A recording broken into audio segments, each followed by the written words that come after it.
पालकमंत्री चंद्रशेखर बावनकुळे यांच्या मार्गदर्शनाखाली अमरावती जिल्ह्याने महसूल वसुलीच्या क्षेत्रात मोठी कामगिरी बजावली आहे. आधुनिक तंत्रज्ञान आणि प्रशासकीय पारदर्शकतेचा अवलंब केल्यामुळे रेतीघाट लिलाव प्रक्रियेला अभूतपूर्व यश मिळाले असून जिल्ह्याच्या तिजोरीत कोट्यवधी रुपयांचा महसूल जमा झाला आहे. जिल्हाधिकारी कार्यालयामार्फत राबविण्यात आलेल्या ऑनलाईन महाटेंडर प्रणालीमुळे लिलाव प्रक्रियेत पारदर्शकता आली आहे. जिल्ह्यातील पर्यावरण अनुमती प्राप्त एकूण 53 रेती घाटांच्या लिलावाचे नियोजन करण्यात आले होते. त्यापैकी 33 रेती घाटांचा लिलाव यशस्वीपणे पूर्ण झाला असून त्यातून प्रशासनाला 13.17 कोटी रुपयांचा महसूल प्राप्त झाला आहे. केवळ रेती लिलावच नव्हे तर एकूण गौण खनिज वसुलीमध्येही जिल्ह्याने उत्तुंग भरारी घेतली आहे.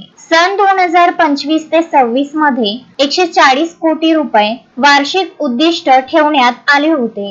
त्यामध्ये आतापर्यंतची वसुली 92.35 कोटी रुपये झाली. मागील वर्षाच्या तुलनेत 23.63 कोटी रुपये वाढ झाली आहे. कार्यक्षम लिलाव पद्धत आणि गौण खनिजांच्या अवैध उपशावर प्रशासनाने मिळवलेले नियंत्रण यामुळे महसूल वाढीचा आलेख उंचावला आहे. महाटेंडरमुळे मानवी हस्तक्षेप कमी होऊन स्पर्धात्मक बोली लागल्या. भरारी पथके आणि कडक देखरेख यामुळे अवैध उपसा रोखण्यात यश आले. पालकमंत्री आणि जिल्हा प्रशासनाच्या समन्वयामुळे वसुलीचे उद्दिष्ट वेळेत पूर्ण करण्याकडे वाटचाल सुरू आहे. मागील वर्षाच्या तुलनेत झालेली ही 23.63 कोटींची वाढ जिल्हा प्रशासनाच्या कार्यक्षमतेवर शिक्कामोर्तब करणारी ठरली आहे. Vidarbha news bureau, Amravati.